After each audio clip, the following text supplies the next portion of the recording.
going back to the panel, I must say at the outset, I am in awe and deeply humbled to be a part of the group that's sitting on the stage. I thought the presentations were all excellent and really defined the issues before us. Before we begin the discussion, I think we have some of the questions, but I don't know how to get them started. How do we do that? Okay, here we go.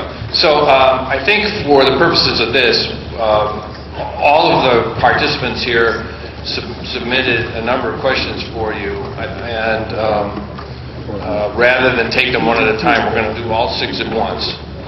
Okay, so the first one is, because I know we have a lot of directors sitting here, we'd like to know, how long have you served as a director of a listed company? 1 year, 2 to 3 years, 3 to 5 years, or more than 5 years. So please vote.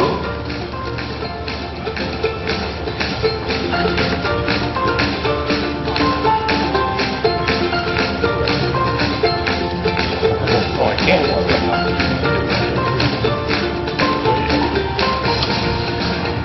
All right, please vote quickly.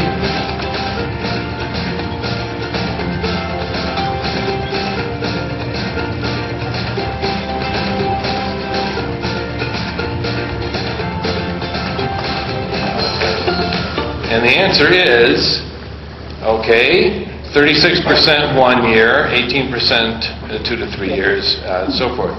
And 32% more than 5 years. So we have a lot of experienced people here. That's great. Okay, the next question. Next question. For how many companies have you served as a director? A is none. I'm still waiting for somebody to ask me. B is 1 company. C is 2 to 5 companies. And D is I'm very busy. I'm on 5 company boards. Okay. Please vote.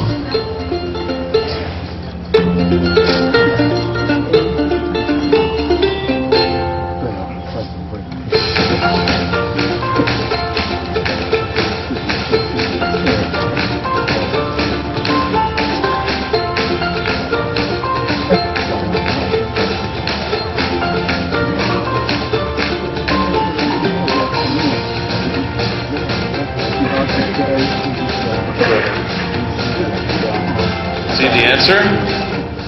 All right. 38% of the folks here are not on boards yet, and so afterwards you can raise your hand and someone will hire you. 66% on 1 company board, 36% on 2 to 5 company boards, and 9% are indeed very busy. Okay. Next question. The main barrier to effective board oversight are A, insufficient information provided to the board members, B, not enough time, C, lack of cooperation from management, D, a shortage of qualified and skilled directors, E, conflicts of interest, or F, something else. So please vote.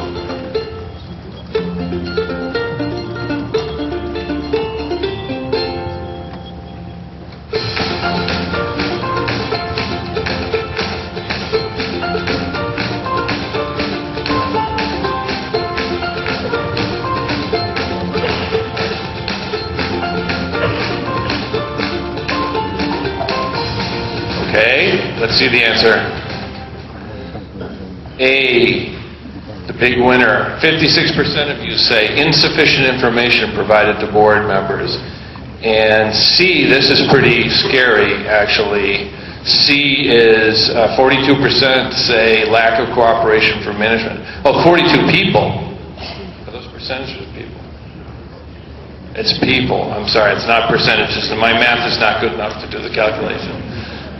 So I'm sorry, it's not percent. But it's interesting that lack of cooperation is the number 2 answer. That's disturbing, actually. Something we might talk about in a minute on the panel. Next question, please. In your experience as a listed company director, which aspect of your role have you found most difficult? A, challenging management. B, expressing a different view from the majority. C, objectively evaluating board performance. Or D, succession planning for the board and CEO. Please vote.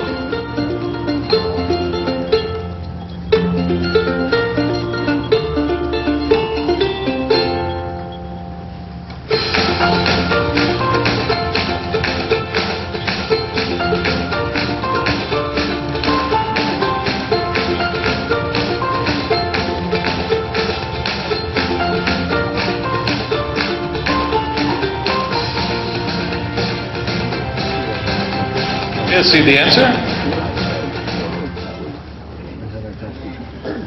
All right, it's a tie for challenging management and expressing a different view. I wonder if that's cultural, where it's difficult to stick out from the crowd.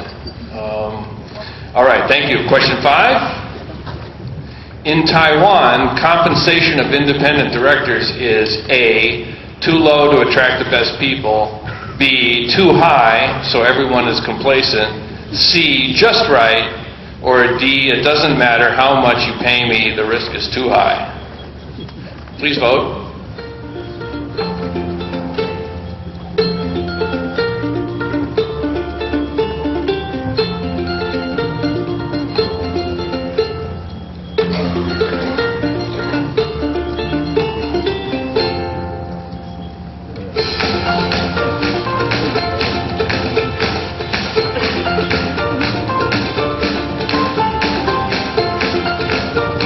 Okay, let's see the answer. Too low.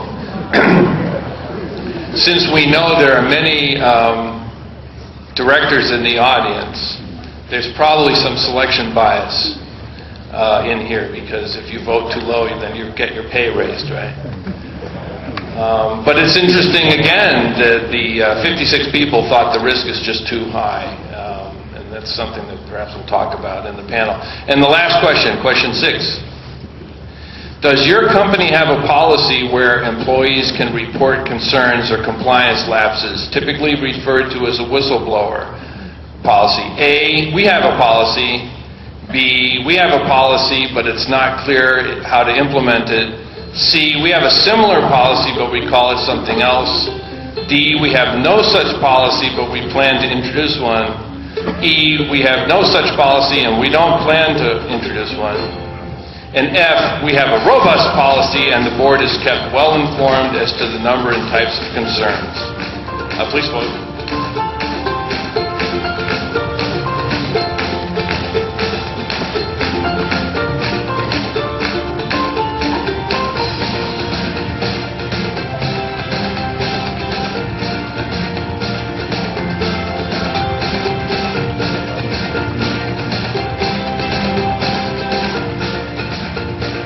Okay, let's see the answer. Well, it's a very even spread. But the smallest number is that we actually have a policy which is well defined and the board is kept informed. That's the lowest score. So there you have it. So it seems as though whistleblower policies are much more aspirational than deeply embedded. Okay, that's the end of the questions. Thank you very much. Let's move to the panel. Again, I was so impressed by all of the presentations. I was struck by one comment that Mr. Levinson made, where he talked about the distinction between optimism, which is necessary to drive the business forward, and realism, which is necessary to govern the business.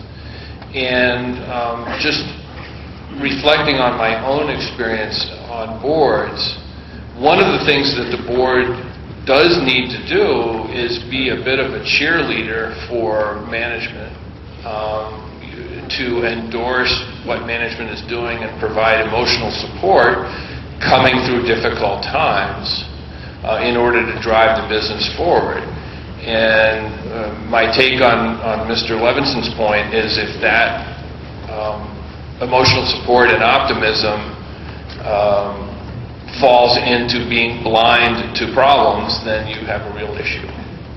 One of the things that happens in a jurisdiction like Taiwan is governance today is going to necessarily be weaker than governance tomorrow, because Taiwan is on a growth path to try to improve governance.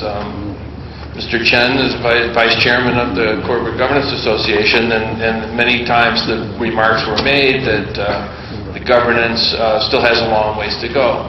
So my question to the panel is, how do you reconcile being on the board of a company that needs to improve with the duty to exercise oversight right now, because it's a listed company with real shareholders? How do you use your position on the board to promote improvement without immediately having to say no to everything that the management wants to do?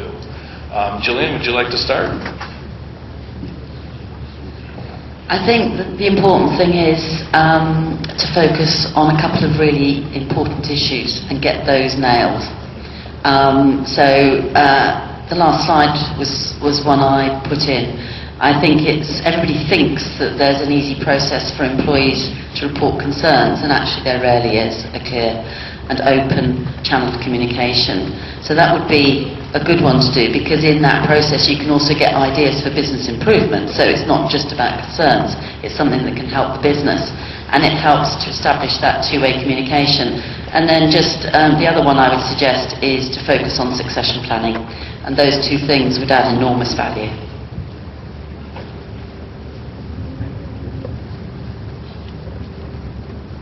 Okay, I think one of the key things you want to make sure is, in fact, any proposal coming up from management is sufficiently well prepared, it's got the right assumptions, and that also that if something goes wrong, there is a plan B.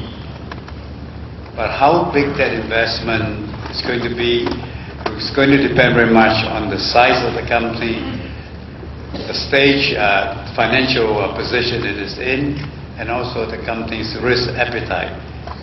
But in order to encourage management, and I always believe that management should be encouraged to grow the business, but at the same time, we make sure that in fact they have a good chance to succeed by providing good oversight.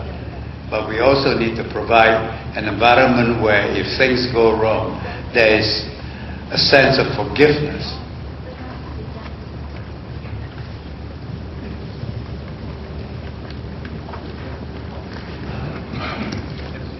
This is from a somewhat different direction, but one of the things that I think is likely essential is getting sufficient outsider consulting help on issues that are complicated or particularly difficult. Increasingly, for example, in terms of effective risk governance, cyber governance in particular can be immensely complex and require very specialized expertise. And historically, the model has been to delegate cybersecurity to IT departments or to specialists in it. And I do think there is a shift. We see it in America in many companies, but I think it's a necessary shift where there has to be board-level reporting about cyber risk, cyber governance issues. And I think that's one area, but it may also be in boards, you may need extra help on accounting and auditing issues, but making sure there's sufficient professional support that the board can separately consider these matters independently of just relying on the management for it, I think is an important piece of how you move the process forward in a board that may not be fully mature. I think in Taiwan, different company maybe have different situation.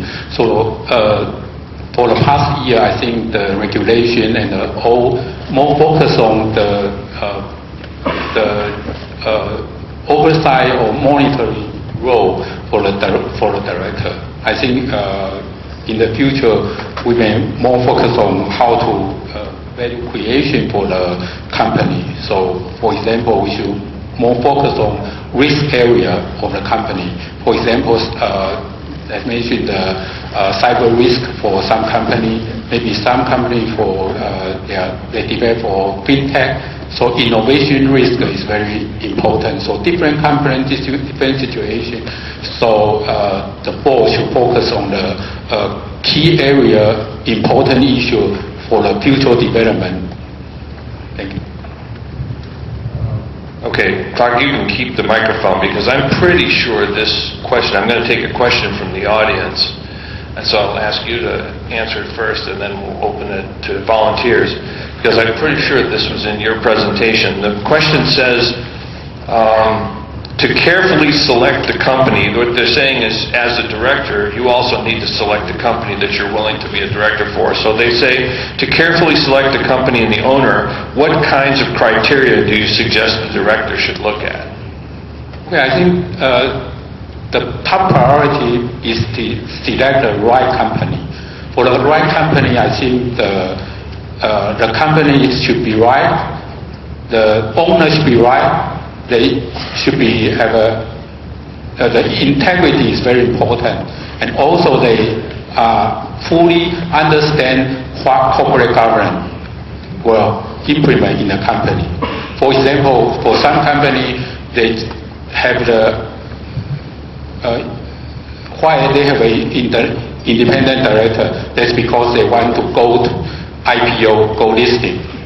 So the regulator asks the company to have the independent director, so they are forced to do that. So they just try to find someone follow the company resolution. So they don't expect the company to do much.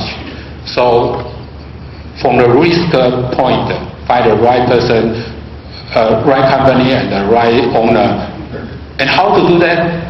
I think we should. Before you accept to be the director, like the M&A, you should do due diligence process. For example, you should ask the auditor, the banking, the supplier, customer, and maybe the society, how they evaluate the company and the owner integrity. If you do more work, due diligence work before you accept, and then there will be low risk for you. And also, I think I mentioned you should have a communication with chairman before you accept this. We should have understand expectation each other, so you know how many time you will spend and how your expert can use for this company.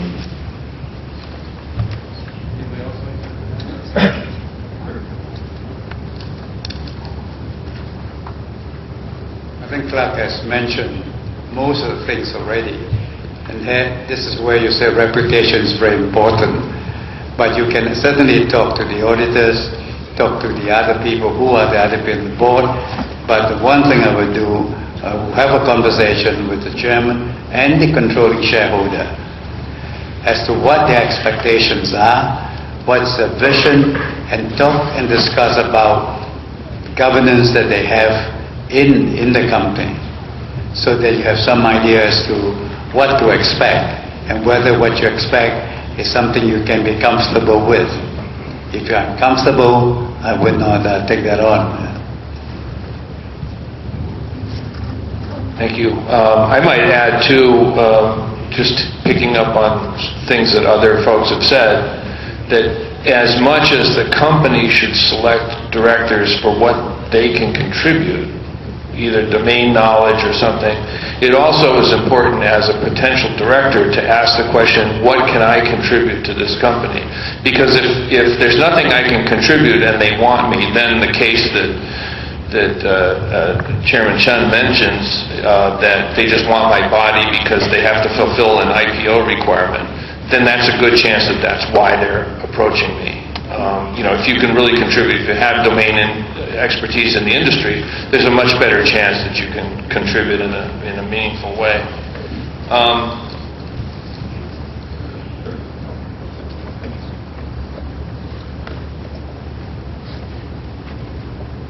I think let's take another question.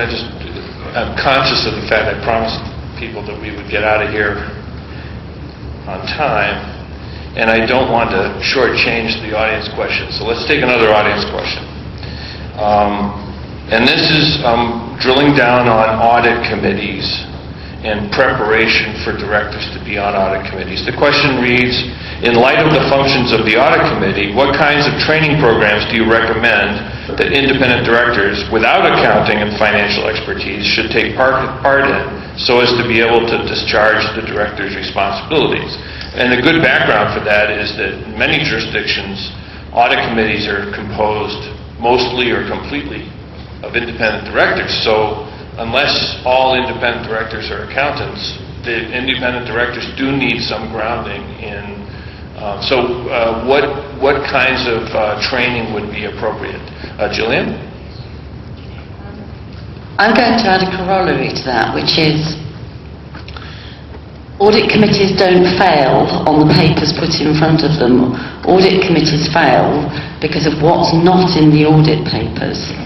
So I think it's really important, firstly, if you're going to join a board and you're new, I would recommend joining all the committees, because otherwise ultimately the board's responsible. So if the audit committee signs it off, you get a very brief summary in the main board meeting and you will not know the detail. So I think it's quite dangerous, particularly if you're new to a board, to be signing that off. And the second thing I would say is there's lots of good training programs you can go on. They all tend to be quite technical. And my experience of lots of accountants on audit committees is you get into quite a lot of technical discussions. But that's not what an audit committee is for. An audit committee is not supposed to discuss the technical accounting issues. It's trying to take a view on whether the accounts presented and the information presented is a fair and true representation. So what you need to look at is all the things we were talking about earlier. What's the culture in the business like? Could they be booking? Is income recognition racy accounting? Is it aggressive accounting? Lots of words get used, but I wouldn't want to be on an audit committee where external commentators are questioning that form of accounting, because it's only a question of time before that becomes a problem. I think the major role of the audit committee is three. The first one is financial statement. Second one is internal control. The third one is the risk management. So I think for the training, first one, they need the composition of the audit committee, at least one should have a financial and accounting background. For the other two, I think they need accounting for non-accountant training. And for the other one, I think the industry training is also very important. For example, financial statement, sometimes we happen is for asset impairment. For example, they do a M&A and come out with a goodwill. And impairment of the goodwill is not only the accounting issue, because the asset impairment based on a lot of assumptions, the future cash flow come out. I think the industry knowledge and the industry development impact to the financial statement is very also important. Thank you. Thank you. I'd like to use my prerogative to add 2 points. One is that, and many of the presenters mentioned this, the selection of the auditor. There are a lot of audit firms out there, and sometimes the auditors are chosen because they have tight relationships with management and are therefore somewhat compliant with what management wants. And just because an audit firm is a Big Four is no guarantee of audit quality, but it helps if a company is large and has a reputation to guard and also knows a lot of the drill of what's expected from a world-class audit committee and audit process.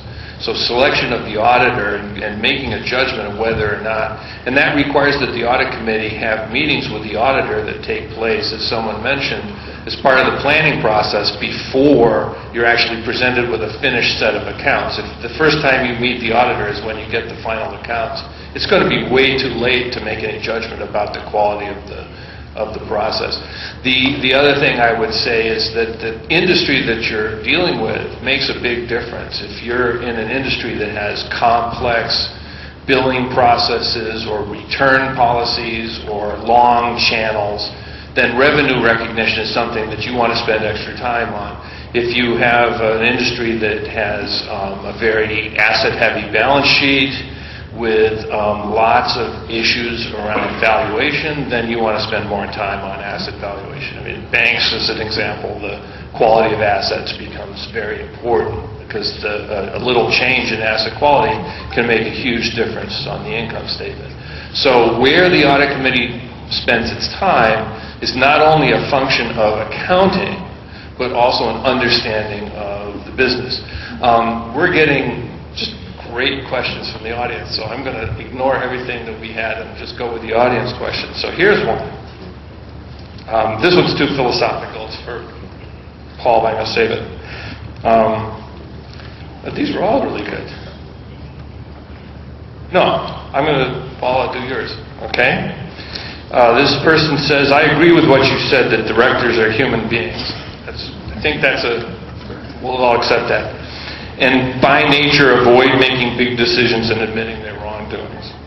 From your perspective, how can we build up a corporate system which can leave this human mindset out? In other words, how can we build up a system which can contend with human nature? And when you answer this, then everything will be solved. Well, this is, I think we've heard this a number of times in the course of the day, and I think it's a very powerful point, that this is not simply about tone from the top. This is about the infusion of values throughout an organization. The ability within an organization to acknowledge mistakes, failure, points of learning, points of further development has to be built into the culture all the way down. I find even running a modest-sized government office, one of the things that is most difficult for me is hearing bad news, hearing when I've done something. I'm occasionally imperfect, but hearing about it is tremendously difficult. People are reluctant to come to somebody and say, you know, it sounds like you didn't prepare enough for that public remarks you made, or you've gotten yourself very focused on your old role as a prosecutor, but you were talking to large numbers of registrants who are doing their very best to do their work right, and your talk about your days of putting people in prison isn't helping anybody think more clearly. This is very important information. It's among the most important information I can receive because it's the only thing that allows me to do better. But creating a culture in which people can communicate and can communicate to the people above them in a way that isn't cut off, that information can go all the way to the top if it needs to get there, I think is critical. I think that I don't think you can ever create a non-human corporation. I think you have to lower the barriers to acknowledging challenges and difficulties so that they are addressed before somebody has covered up or somebody has lied, even in a small way. Once the fundamental lines of integrity are breached, getting back is very difficult. And I think this is fundamental human nature, that one of the greatest losses of face anyone can face is to be exposed to have been wrong, especially to be exposed to have misled or overstated. And people will go to great lengths then to avoid the embarrassment and shame that comes from acknowledging fault. And so creating a culture in which people can comfortably state what's wrong and address it is critical to being able to move these things forward. Once you have a culture where failure is met with firing, you will never again get a report of failure. And sometimes reports of failure are exactly what you need. So that's really the best I can do with it, is really to model it from the top, expect it in the middle, and encourage it at the front lines of your organization that candor and honest disclosure is part of how you work together to make a better company.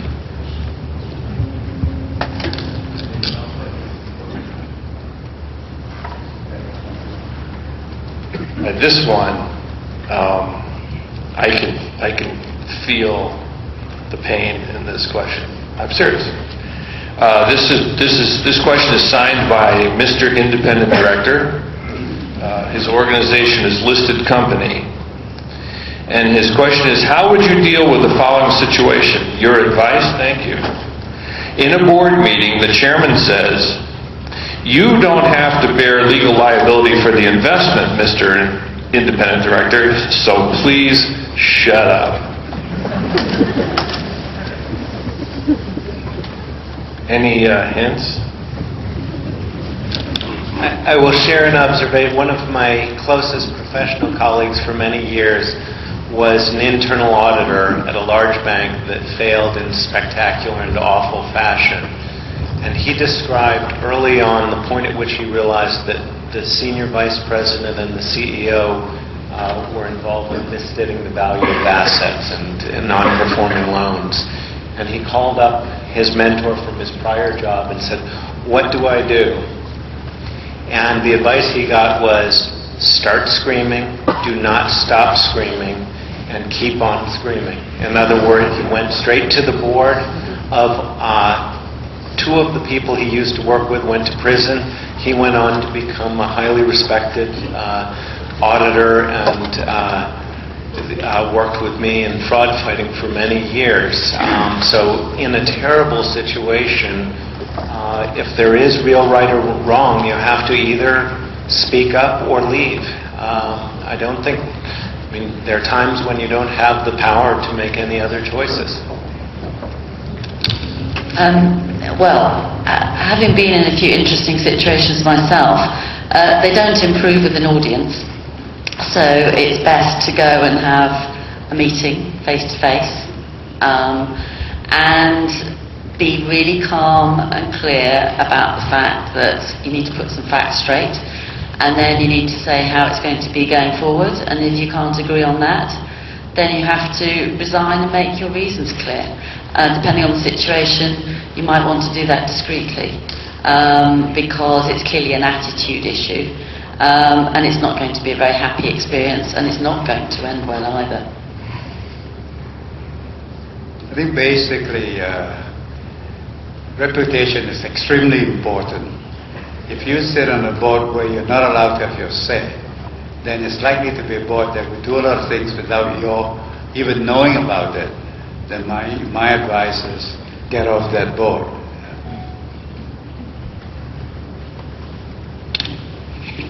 Yeah, I think if it happens, I think it must be not the right person. You should be the independent director. So I think you should raising objection and ask the company to write in the meeting minutes and maybe try to leave the company as soon as possible. I think this goes back to that question of assessing the fit for yourself on what board you're going to sit on.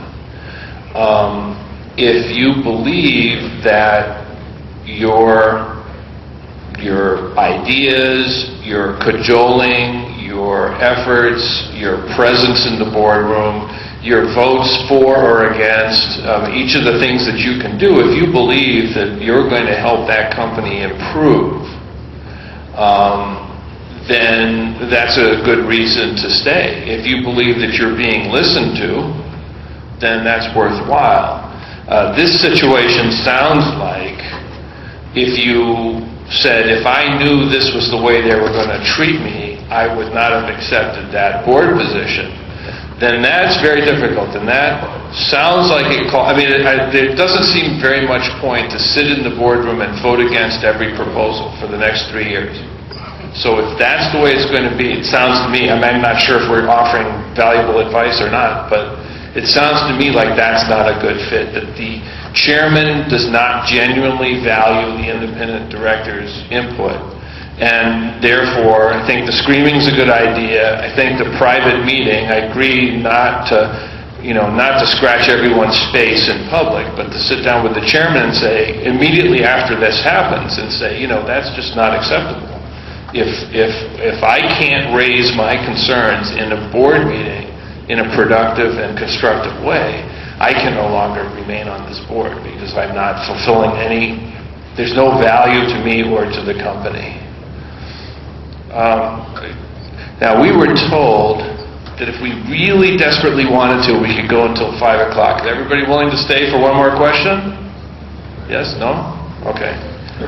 All right. This is a really good one. So why don't we'll try to do this and then we can wrap up with just final remarks. This question is, what is your view on the differences in the role between a company representative director and an independent director? So, picture it, we're all in the boardroom, we only do anything effective if we act as a board to vote.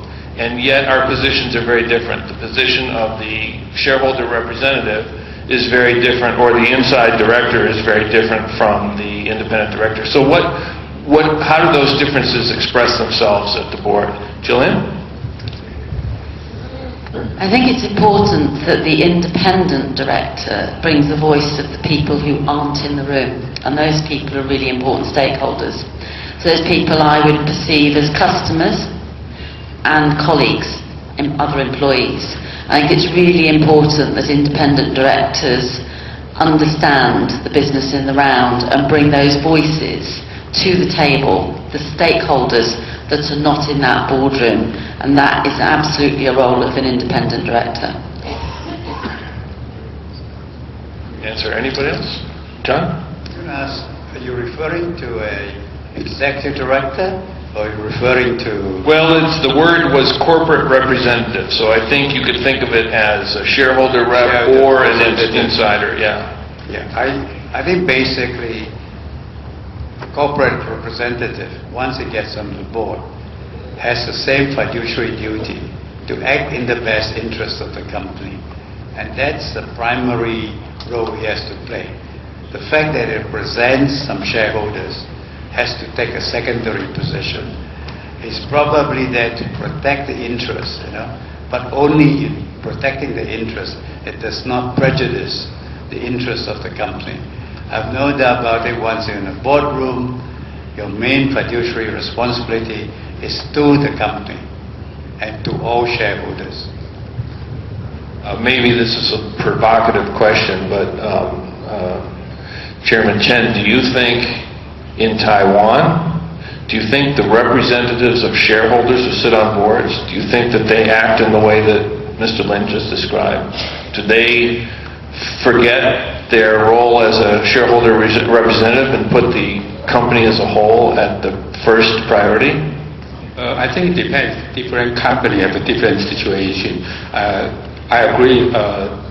All the board have the same duty to have a decision for the best interest of the company, and also the all director, including executive and the independent director, will share the same liability of the company. So I think the major difference will be independent director is outside or non-executive director.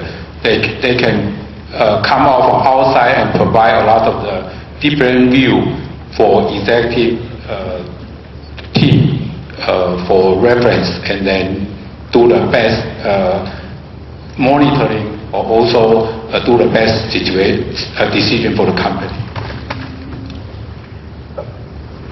Great. Well, this has all been fantastic. We're getting close to the end, so what I'd like to do is just go through the panel again and see if our panelists have final thoughts, and then we'll bring it to a close. Jillian, could we start with you?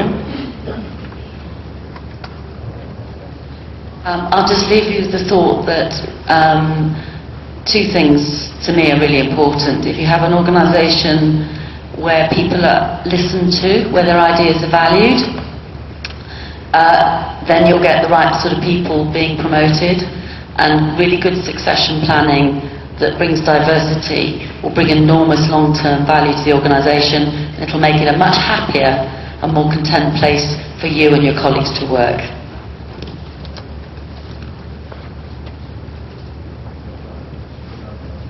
I'm a firm believer of training for directors, preparing yourself for the role you're supposed to play. There are many jurisdictions now which require new directors never been on a listed company, to go for training. In Singapore, the current requirement is you don't have to do it before you join, but you have to do it within 1 year. My advice to people who intend to sit on boards is to go for the training before you even join. Join institutes like Corporate Governance Association, Institute of Directors, where you can get some exchange, some experience from experienced directors that will provide you with the necessary kind of experience and training and knowledge to equip yourself for a directorship role before you even join the company.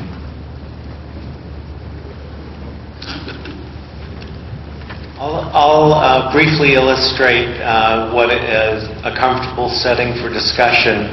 I thought Gillian's remarks in particular about the importance of effective conversation and not just screaming were a very good corrective to my earlier remarks, which raises the broader question, which is when I hear people talk about good board governance, they are talking about real conversations in which challenges and concerns are actually discussed, and there's a meaningful discussion, not simply a packet of materials being rubber stamped. And I'm very honored to be with these panelists and to hear such thoughtful remarks about how you create conditions both in terms of governance structures and in terms of behavior and culture where that can happen. So I think that to me the notion that people are making decisions by conferring in a meaningful way is a very important and difficult thing to achieve. So.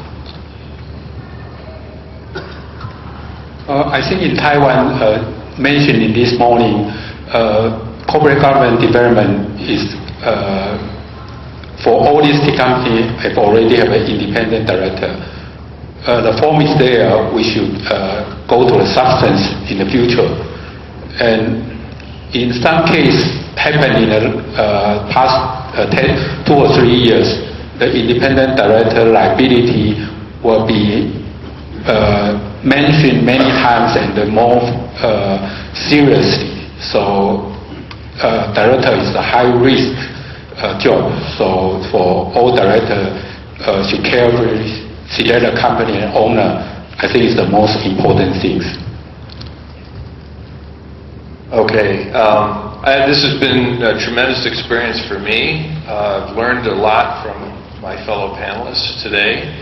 I'm looking at the clock, and we are going to deliver on our promise to the organizers of finishing before 5 o'clock.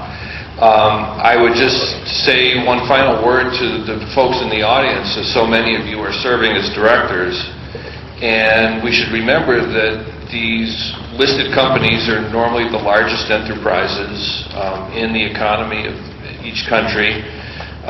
We rely on these companies to generate retirement wealth for people, to generate jobs for people in the society, to protect the environment. That's why we talk about ESG goals, protect the environment, to improve our societies and our countries.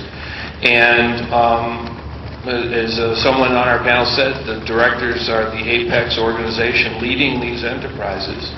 And all of you are essential to making that a success. So I'm really gratified that you came to listen to our panel, and we hope this is useful for you in your work as directors, because you really are making a great contribution to society. And so with that, I would like to thank the panelists for a terrific job, and thank everybody here for coming today. Thank you. Thank you very much to our panelists, and special thank you to Mr. Williams. audience for moderating this wonderful session for us. Thank you.